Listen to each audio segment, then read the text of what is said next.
Hey everybody, I wanted to show you how to boost a post in October 2023.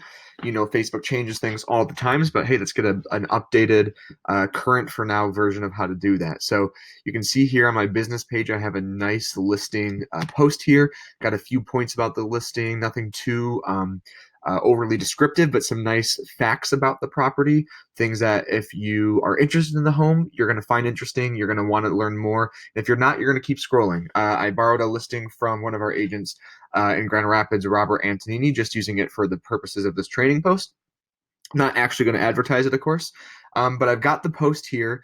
And if you boost a post, that means you're going to take the post that you've created and put on your page, and you're going to turn it into an advertisement. You're going to take it and you're going to target an audience outside of the people who are on your business page. So, what we're going to do in order to do that is we're going to go down here where it says Boost Post, this big blue button, and we're going to click on that. So we're going to have a bubble come up here. I'm going to see if I can make my face smaller or at least move it up here in the corner. There we go. And we're going to build our ad. Now, the first thing you should always, always, always do when boosting a post is scroll down a little bit, ignore some of the top stuff, and go down here to special ad category. Is this ad about housing? Always turn this on. If your ad gets rejected, 99.999% of the time, it is because you did not turn the special ad category on and make sure it says housing. If it is not turned on, it's not going to run. So we've turned it on. Special ad category, it's about housing. Now it's going to comply with fair housing, and you're not going to be able to target anything that would break fair housing law. So we got that all set, ready to go. Now we're going to choose our goal. So because this is a listing ad where I'm trying to get people to click on my ad to go to my website and view the listing, I'm going to change my goal from automatic. I've never been a huge fan of Facebook or Meta's automatic settings.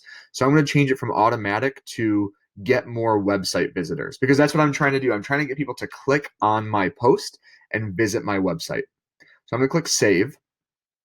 And then you're going to see that my ad has a button down here. So if you look on the right, you're going to have a preview of what your ad looks like. And mine over here looks great. But then it says dial and it says call now. But I just said that I want my ad to be the objective, the goal to be get more website visitors. So if my button says call now, that does not match my ad format. That does not match my objective of website visitors. So I'm going to change my button to say learn more. And that's going to add a button that says learn more instead of call now. And what that's going to do is it's going to allow people the ability to click learn more, which will take them to the listing. So now, if people click on the link, if people click on the photo, the headline, or learn more, it's all going to take them to the listing URL. They take them to the website, which now my goal is get more website visitors. My button is learn more to go to the website. So now my objective and my format match. That's exactly what we want. We're doing great. We've already got special ad category turned on. We did that first, so we don't have to worry about that. Now we're going to scroll down to audience. Who should see your ad?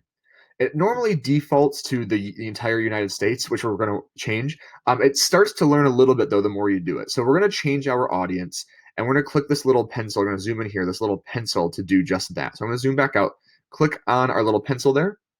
And what we're going to do is we're going to go down here and we can change our locations and our detailed targeting. Now, where you want to target is going to be dependent on what you're advertising. Is this listing a kind of normal property, just kind of a standard home in the area? You know, if I'm advertising a home that's maybe listed for $400,000 in Grand Rapids, I'm probably just going to advertise it within Grand Rapids. That home's going to sell in the local market. Am I advertising a $2, $3, $4 million home? The buyer might come from out of the area. I might want to target at least in the Midwest, or in West Michigan. I might want to target the east side of the state, the Detroit area. I might want to target the Chicago area. I might want to target, Indianapolis or something like that. If I'm down in Florida, I might want to target other areas of Florida. I've had agents say, if you're in Vero Beach, maybe you want to target the Miami area. Maybe you want to target the snowbirds up north. In Ohio, maybe you want to target the other metropolitan areas. If you're in the Cleveland area, other parts of Ohio. So It depends on the property, right? If you think the buyer's going to come from out of state, then you can target multiple areas. So if it's just a normal home in your area, I might just target Grand Rapids, Michigan, and put a little, it's got a 50-mile radius, but I'm going to bring that down to just a 25-mile radius. But if I wanted to target multiple areas, I could. I could also add Traverse City, Michigan. So you can target multiple areas, as many as you want. Just know that the more areas you add, the more spread out your budget is going to be, the more spread out your audience is going to be. So the more places you add, ultimately, best practice, the bigger budget you want to have. So I'm just going to do Grand Rapids, though, just for the sake of this training. So I've got a little 25-mile radius around Grand Rapids. And then for my detailed targeting, I'm going to take out renting because this home's a bit bigger. People interested in renting might not be at the price point for this home yet, but I am going to put in Zillow. People who have recently interacted with or visited Zillow, yeah, that's going to make sense here. Same with Trulia. I might also put in real estate, people interested in real estate. So you can search here. You can start by typing things in and see what pops up. I could put in commercial, see if anything comes up with commercial properties. I could put in renting. I could also browse and just see all of the categories I have here that I could search through. All of these categories are available. You don't need a lot though, 4, 5, 6 at most. But for me, for a normal home, this is pretty great. I'm drilling it down a little bit to be a little real estate centric, but I'm still keeping it kind of broad so that my ad is being seen by a lot of people. So I'm going to be targeting people who are interested in the home, but also I'm still getting my name out there and my ad out there to a pretty decent group of people. So I'm going to save that. So I've now drilled my audience down to about a 25-mile radius from the city of Grand Rapids, and people who are interested in or have recently visited Zillow or Trulia and are interested in real estate. Last part here is my budget and duration. How much do you want to spend? How long do you want the ad to run for? The minimum budget on Facebook is $1 a day. My real answer, though, always is how much do you want to spend? How many people do you want to reach? I could spend $7 over 7 days, or I could spend $70, and I'll reach roughly 10 times the amount of people. How much do you want to spend? The more you spend, the more you're going to reach. It really is sort of a pay-to-play thing. The good news about that is that if I have 3,000 followers and you have 30 followers, our money goes the same distance. I don't have a financial advantage because I have more people on my page. You do once you get a certain threshold, but that's the 20, 30, 40,000 followers. That's a ways off. So you get what you put into it. However, what's cool is that if I set a budget for 10, I'm going to say I'm going to run my ad to run for 10 days and I'm going to spend $50. What's cool is that if my listing goes pending 5 days in, I can pause my ad and turn it off. And I'm only going to get charged what I've spent up to that point. I'm not going to get charged the full 50. If it's halfway done and I've spent $24.80, I'm only going to get charged $24.80 when I turn the ad off. I'm not going to get charged the full 50. You're giving them a budget to spend over the allotted time, not an upfront fee. So best practice for me is to run an ad for at least 7 days. I normally say 10 to 14 minimum is better to really give it some breathing room. Open houses are normally the one exception, running an ad for 3 to 4 days, but don't run an ad for less than 3 days.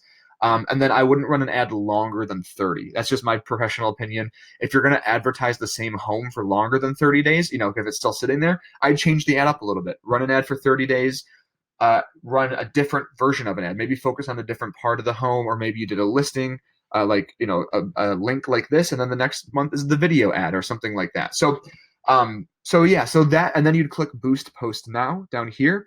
It would go into review for a little bit. If you've never run an ad before, it's going to ask you to enter some payment information, credit cards, PayPal, however you want to do it. And then your ad is going to be live.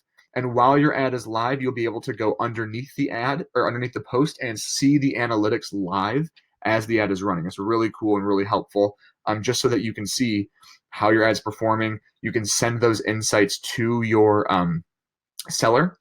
So that you can say, hey, here's what I'm doing for you. Here's how your listing is performing online right now. So there you have it. That is how you boost a post in October 2023. Make sure, again, if you're leveraging another agent in your office as a listing, that you're giving them credit for that listing. If you have any questions, you know where to find me. Thanks, everyone.